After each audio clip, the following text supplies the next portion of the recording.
In this lesson, I'd like to look at the way in which we can control the basic system behavior of Sage CRM. You can see that I've logged on as the system administrator and I've come into the administration screens, and I'm going to look at the system area and then come down into system behavior. Inside here we can see a number of different fields that allow us to control different aspects of the behavior of Sage CRM. Let's start looking through these in turn. First two fields, use companies, use individuals, are all about the way in which we orient Sage CRM for use around business to business and business to consumer. You can see that you could turn off the use of companies and individuals who are not linked to an organization. Turning off companies would mean that you are entirely business to consumer focused, and if you decide to not allow individuals, what this means is currently if I start to create a new contact within CRM, and here I'll put in a contact called James Sanksay, we can see that if I click to enter that name, that I'm able to start picking an existing company to associate this new contact with, or I could leave this person to be entirely unrelated to an organization. Sage CRM works both with business to business and business to consumer quite happily, and if we look at the settings again, we can see that we can control whether or not we want to allow within our system the idea of individuals unlinked to an organization. The third field that we see on the screen, which is dashboard enabled, this controls whether or not dashboards are available or not. Use country code, use area code. This affects the fields that we would see if we go to an individual or go to a contact within inside the system and look at the phone and email screens. This is to do with the choices that are available. So we look at the phone and email, and we can see here that we have got country code and area code being used in the telephone numbers. If we look then at the use of the default language, one of the uses of the ability to work with multiple languages is that we can add our own new language into the system. What default language ensures is that the base translation set for all those untranslated captions would come from this particular language, which is the default language. Deduplication, what does this mean? Deduplication means do we have the behavior when we come on to start creating a new company. So if I start creating a new company here as a user and I select and type in Gatecom, and we can see that it's made a check to see whether this company already exists. That is the pre-entry duplication search, and we can decide whether or not we want to apply this within the product, and that will affect both the company and the person entity. The next item that we see here, which is use opportunity items, this is only really applicable for either systems that have been upgraded from a very much earlier system where we worked with the idea of opportunity items, or where we are working with some ERP systems which are integrated and use the concept of opportunity items rather than quotes and orders. Most regular installs would work with quotes and orders. Maximum number of occurrences refer to when we are creating communications that are reoccurring across a particular pattern. The maximum number of occurrences refers therefore to the upper number of reoccurrences of a meeting that is allowed.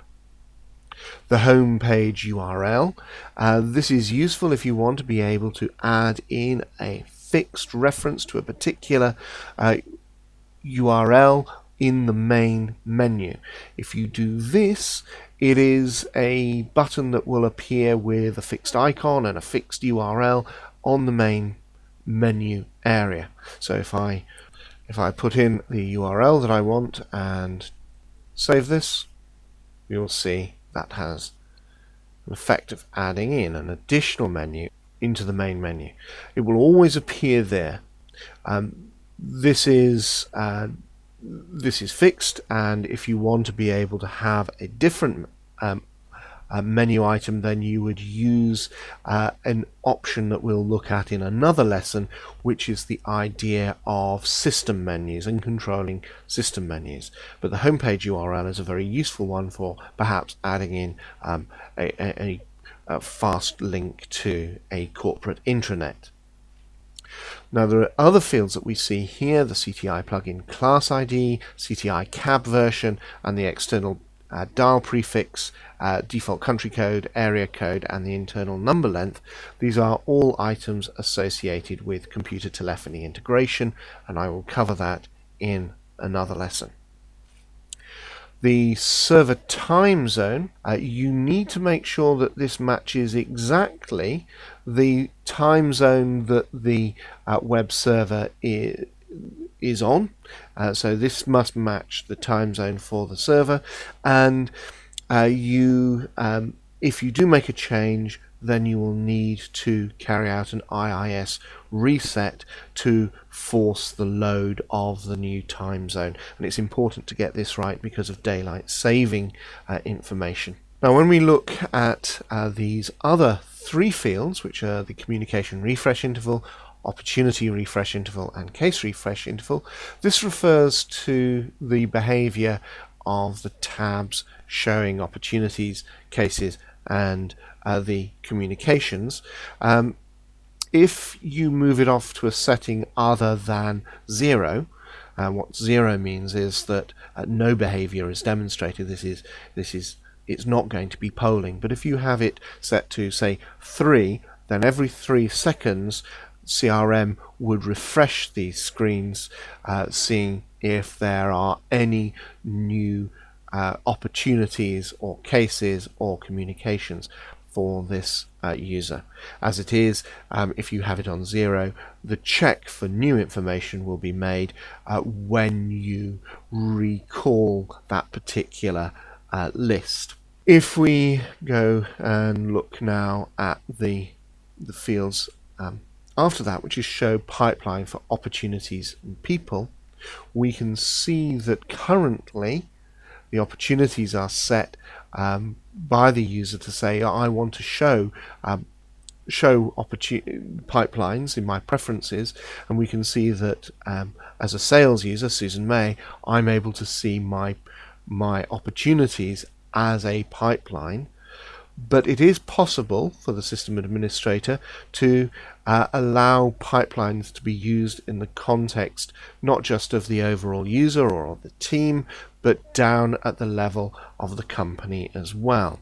And you can see at the moment these pipeline graphics are not displayed, but if I change this, I can make the show pipelines within the context of the company and person to be allowed.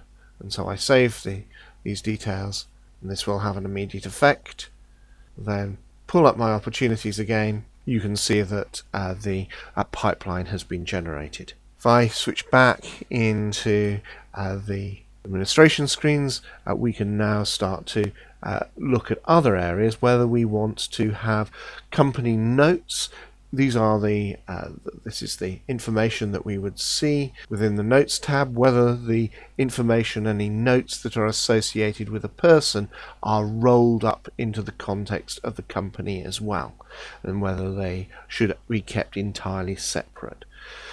Allow coaching in CRM refers to whether we want to display within the context of a screen like the summary screen, coaching caption details. And we can turn this off entirely inside the system, and individual users can decide whether or not they want to turn off coaching for themselves. If it's turned off across the system, then it is turned off for everyone. They cannot turn it back on for themselves. Allow mass update and update territory. What this option means is that this will enable for system administrators and those with the rights that have been given to them to go to a group, and you will now have the ability to use the mass update and update territory buttons to carry out tasks across the set of data. If I also look at the item for Exchange Server integration, this is touched on in the lesson that covers Exchange integration. The next item to consider is the recent list length, and this is referring to the amount of information that would be shown inside the recent list. Up to 40 items can be populated with inside that recent list. The search select advanced fields grid size, this refers to the number of rows that are returned when we start the process of creating, say, a new opportunity or a new case, and we want to be able to use a web picker or the search select advanced fields in order to link this item to a parental record. You can see here that it's currently set so that 50 records are displayed before the too many records information is shown. So that's the search select advanced fields grid size. The default system theme, so default CSV file export delimiter, this is representing when you export from within the context of groups or within the context of reports, what symbol is used within the export. So that just about wraps up the options that we have to control overall system behavior within inside CRM.